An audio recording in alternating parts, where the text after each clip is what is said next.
DNA is a double helix composed of many nucleotides. A nucleotide is composed of deoxyribose sugar, which is 5 carbons, a phosphate group, and nitrogenous bases. So there's 5 nitrogenous bases. There's adenine, guanine, cytosine, thymine, and uracil, which is only found in RNA. And then adenine and guanine are purines, thymine, uracil, and cytosine are pyrimidines. And then adenine pairs with thymine and makes 2 bonds. Guanine and cytosine pair together to make 3 bonds. And then the DNA polymer is made up from the 5' to 3', and then 3' to 5', so it's anti-parallel. So first helicase comes in and it splits the 2 strands in 2, and for the leading strand it's going to go towards the replication fork, and the single binding proteins will attach to the strand as well, so it stays split up.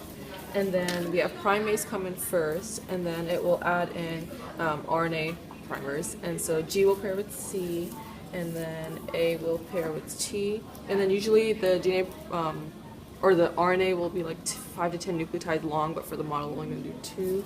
And then you have DNA polymerase 3 come in, and then it adds in the DNA bases, and it can only add to the 3' end. So you have G pairs with C, T pairs with A, G pairs with C, and then G pairs with C, and A pairs with C pairs with G, and then at the same time helicase is still moving towards the replication fork, so it'll keep moving, and then single binding proteins will attach up here again, and then it will keep adding. So then G will pair with C, and C will pair with G, and then it'll keep moving up that way. And then after that, DNA polymerase 1 will come in, and it will replace the RNA nucleotides with DNA, and you'll have C pair with G, and A pair with T, and then there's polypeptide bonds in between all of these, so it's like one continuous strand.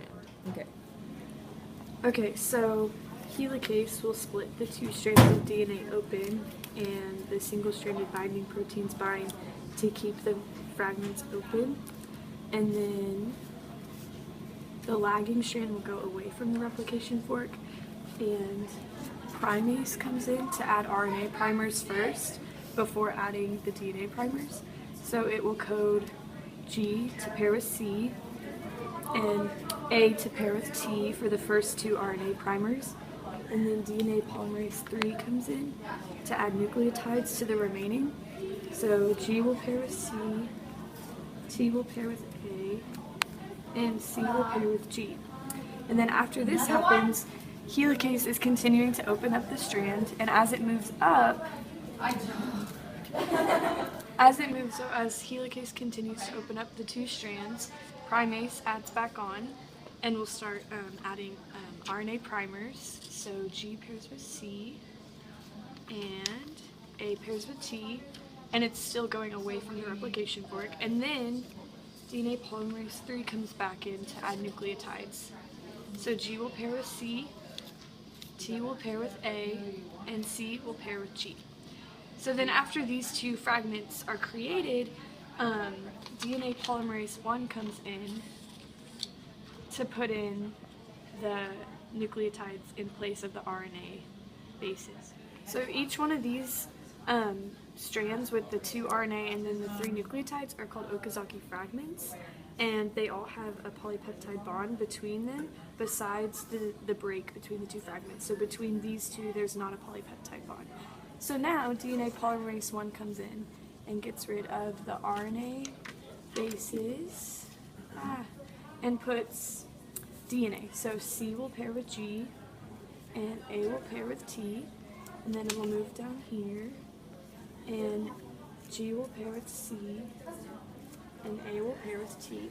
So that way the whole strand is now made up of nucleotides that are DNA. And then after that, ligase comes in to create that polypeptide bond between the 2 breaks in the fragment to make it a continuous strand with polypeptide bonds connecting all of it. When DNA polymerase 3 adds in its DNA bases, it's adding the phosphodiester bond between the nucleotides, and that's what makes a continuous daughter strand.